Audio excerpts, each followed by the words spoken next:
Hello दोस्तों, good morning. कैसे हैं आप सभी? आशा करता हूं बहुत ही अच्छे होंगे। दोस्तों, हम पढ़ रहे हैं वर्णमाला और आज वर्णमाला में हम उच्चारण स्थान पर चर्चा करेंगे। दोस्तों, वैसे तो सभी वर्णों का उच्चारण स्थान मुख से ही होता है, परंतु मुख के अंदर जो विभिन्न प्रकार के अवयव उपस्थित हैं, कहीं ना कहीं प्रत्येक वर्ण में विभिन्न अवयवों यानी अलग अलग अवयवों का यूज होता है।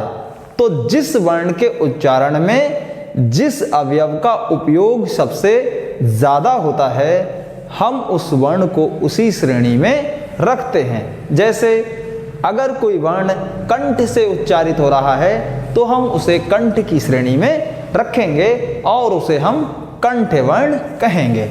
दोस्तों, चलिए शुरुआत करते हैं। सबसे अच्छा तरीका ये है, हिंदी वर्णमाला में वर्णों के उच्चारण स्थानों को याद करने के लिए हम अगर हिंदी की आदि जननी भाषा संस्कृत की मदद लें तो हमें याद करने में बहुत ही आसानी होगी और किसी भी चीज़ को रटने की कोई आवश्यकता नहीं होगी।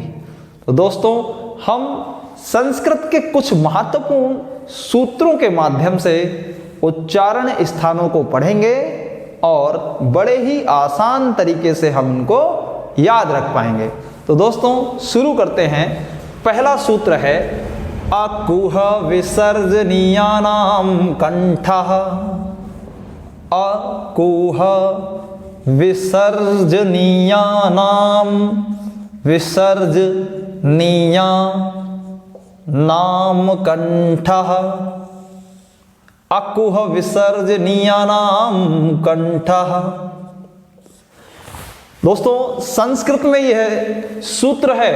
अगर इस सूत्र के बारे में हम लोग समझ लें तो हमें कंठ वर्णों को रटने की जरूरत नहीं रहेगी।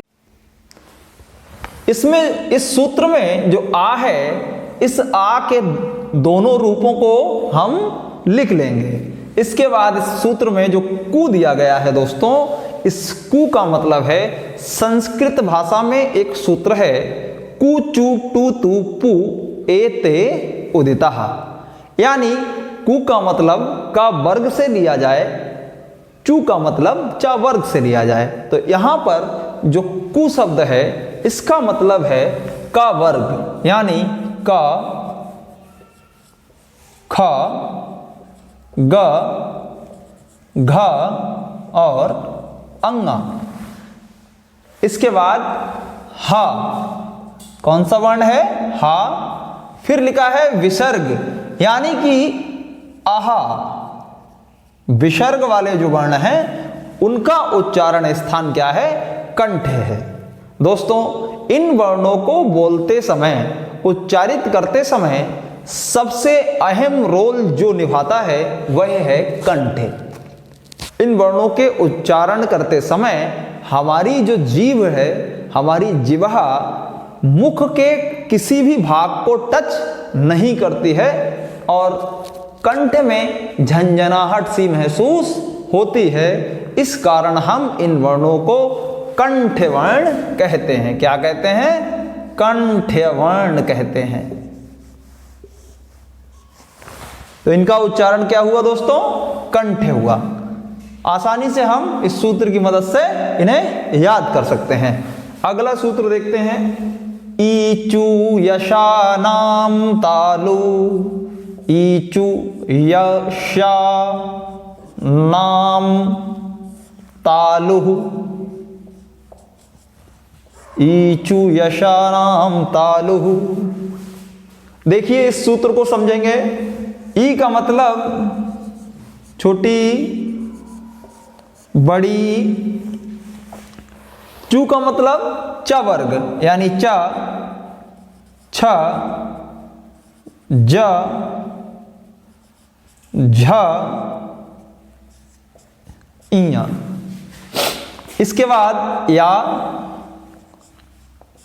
और सा से सलजम वाला सा, इसको हम तालु सा कहते हैं। क्या कहते हैं? तालु सा। यशः नाम तालु, तो इन वर्णों का जो उच्चारण स्थान है वह हमारा क्या है? तालु है। दोस्तों, तालु जो है मुख में उपस्थित जीभ के ऊपर के हिस्से को, जो ऊपर की जो छत जैसी संरचना है, मुख के ऊपरी भाग में जो छत जैसी संरचना है, इसको हम क्या कहते हैं? तालु कहते हैं। और इन वर्णों का उच्चारण करते समय हमारी जीभ जो है वह तालु को स्पर्श करती है, इसलिए हम इन वर्णों को तालु वर्ण कहते हैं। और इन्हें क्या कहेंगे हम? तालव्य वर्ण कहेंगे। तालव्य वर्ण। अगला सूत्र देखते हैं दोस्तों। ऋतु रसाणाम मूर्धा, रि टू रसाणाम मूर्धा। दोस्तों, मूर्धा जो है, मूर्धा तालु के अगले भाग को कहा जाता है। दांतों के ऊपर जो मसूड़ा है, मसूड़े के ठीक ऊपर के भाग को और तालु के अगले हिस्से को हम मूर्धा कहते हैं। जब हम मूर्धन्य वर्णों का उच्चारण करते हैं तो हमारी जीभ जो है वो मुड़कर यानी पलटकर मूर्धा पर टकराती है, जिस कारण हम इन वर्णों का उच्चारण कर पाते हैं। अगर हम अपनी जीभ को दांतों में दबा लें और उसके बाद मूर्धन्य वर्णों का उच्चारण करना चाहें तो हम इन वर्णों का उच्चारण नहीं कर पाएंगे। तो आइए देखते हैं ये कौन कौन से वर्ण हैं। यहां देखिए, री,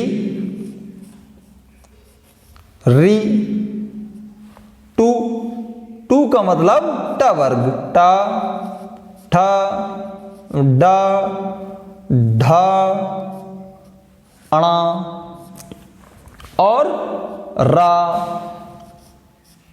और षटकोण वाला श, इसको हम कहते हैं मूर्धन्य सा। तो इतने वर्णों का जो उच्चारण स्थान है वह क्या है? मूर्धा है, इसीलिए हम इन्हें मूर्धन्य वर्ण भी कहते हैं।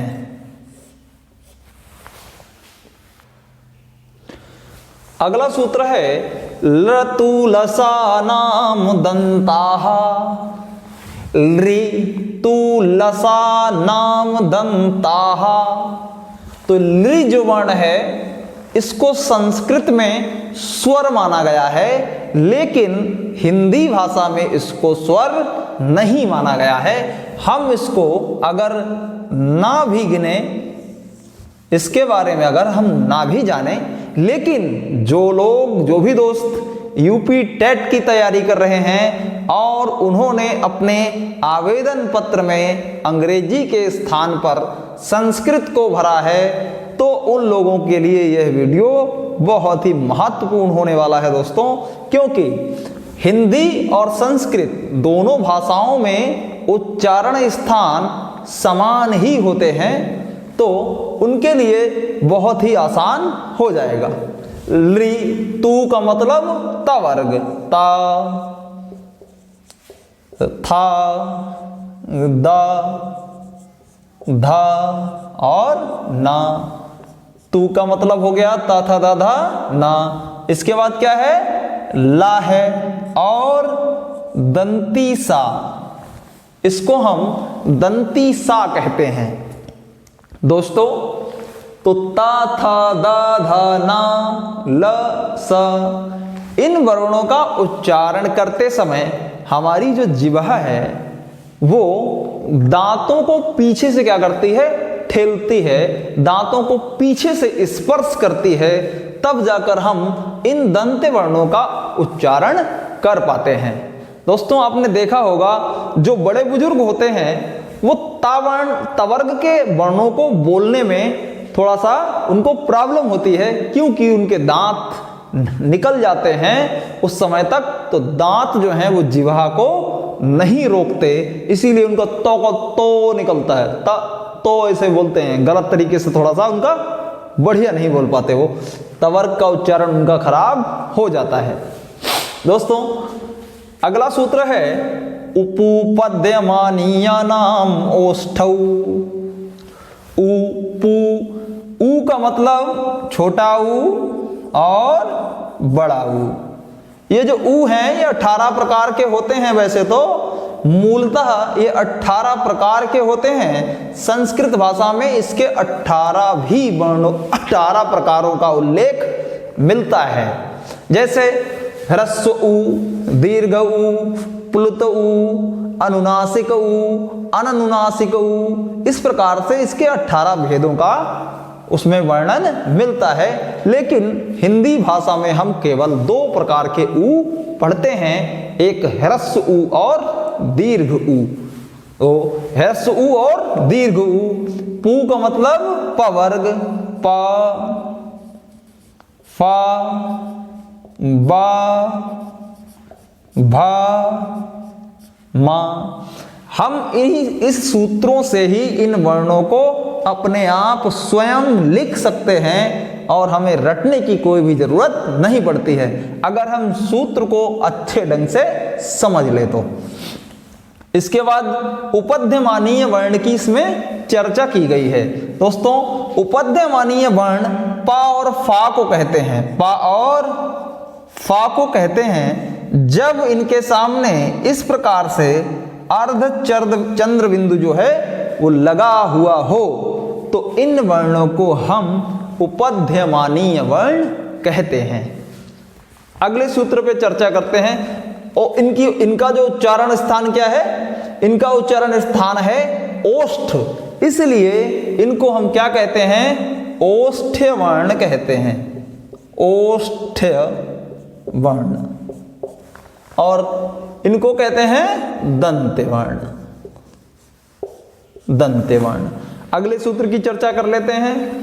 वमंगणना नाम नासिका चा, वामांगाणा नाम नासिका चा, यानी वा, मा, अंगाणा और ना, ये जो वर्गों के पंचमाक्षर हैं।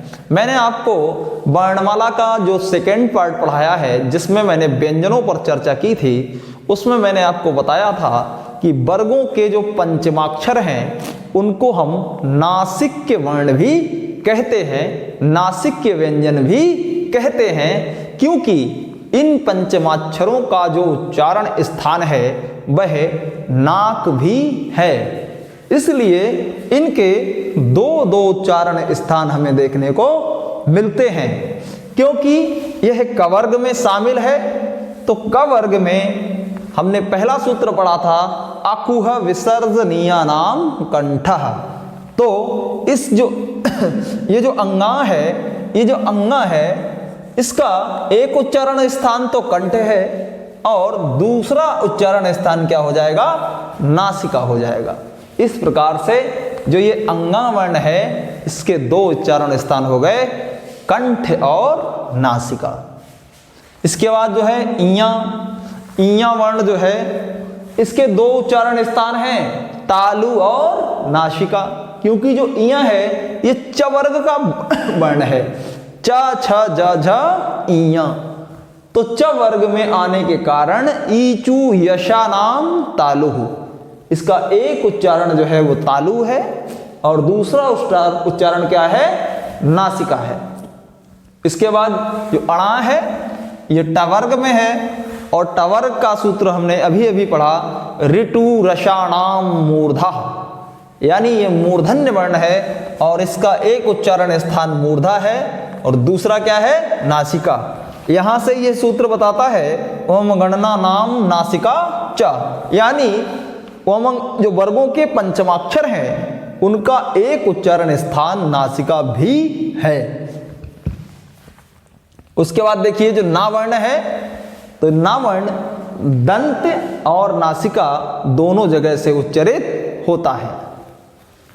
और बाद में आखिरी वर्ण है मां, ये वर्गों का पंचमाक्षर जो मां है इसका एक उच्चारण स्थान होगा ओष्ठ और एक होगा नासिका। इस प्रकार से जो वर्गों के पंचमाक्षर हैं इनमें प्रत्येक के दो दो उच्चारण स्थान मिलते हैं। दोस्तों अगले सूत्र पर हम चर्चा करेंगे।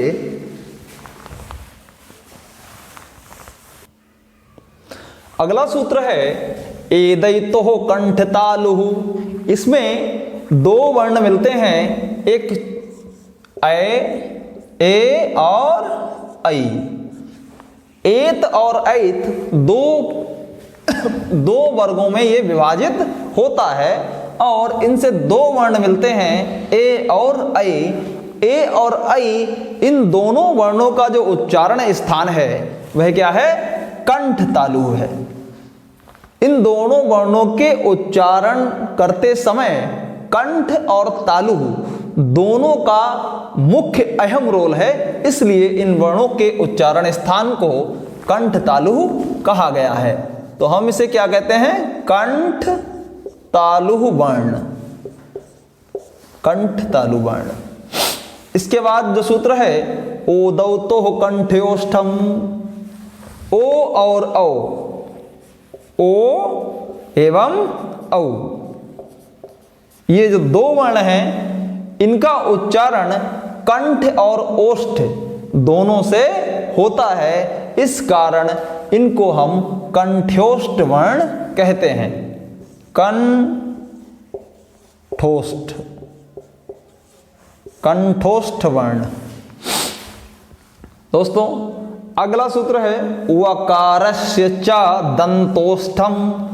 व केवल व मात्र एक वर्ण है जिसका उच्चारण स्थान जो है वो दंतोष्ठ है, इसलिए हम इसे दंतोष्ठ वर्ण कहते हैं। क्या कहते हैं? दंतोष्ठ वर्ण। वकारस्य च दंतोष्ठम। इसके बाद दोस्तों हम अगले दो सूत्र और रह गए हैं केवल, उन पर भी चर्चा कर लेते हैं जिससे ये कंप्लीट हो जाएगा उच्चारण स्थान। दोस्तों अगला सूत्र है जिह्वा मूल्यस्य जिह्वा मूलम, यानी जो जिह्वा मूल से उच्चरित हों ऐसे वर्णों को हम जिह्वा मूल्यस्य कहते हैं। मतलब जहां पर जिह्वा की जड़ है, जहां से जीव का प्रारंभ है, वहां से जिन वर्णों का उच्चारण माना गया है उन वर्णों को हम जिह्वा मूल्यस्य कहते हैं। और यह मात्र दो वर्ण हैं। कौन कौन से? एक है का और एक है खा।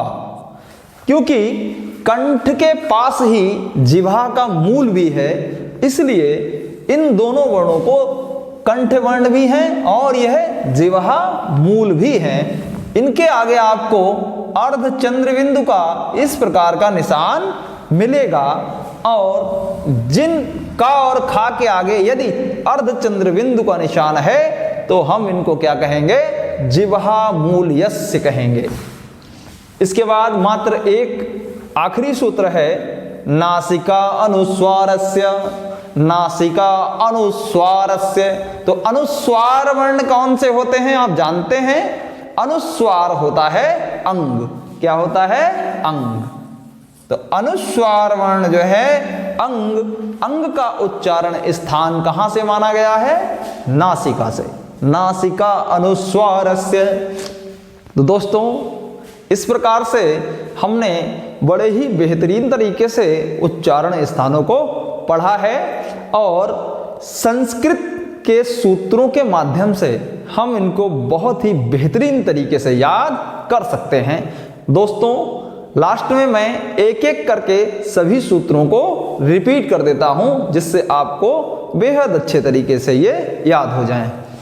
अकुह विसर्जनीयानां कंठः ईचु यशानां तालुः लतु लशानां दंताः ऋतु रसाणां मूर्धा उपपद्यमानीयानां ओष्ठौ एदैतोः कंठतालुः ओदौतोः कंठ्योष्ठम् वकारस्य च दंत्योष्ठम। इसके बाद कौन सा आता है? इसके बाद आता है वमंगणना नाम नासिका च। और कौन सा है? जिह्वा मूल्यस्य जिह्वा मूलम नासिका अनुस्वारस्य। इस प्रकार से इन सूत्रों को आप याद कर लेंगे तो आपको किसी भी वर्ण के उच्चारण स्थान को रटने की आवश्यकता नहीं होगी। तो प्यारे दोस्तों, मिलते हैं अगले वीडियो में। अगले वीडियो में हम सीखेंगे सघोष, अघोष, अल्प प्राण और महाप्राण के बारे में पढ़ेंगे। तब तक के लिए नमस्कार, धन्यवाद।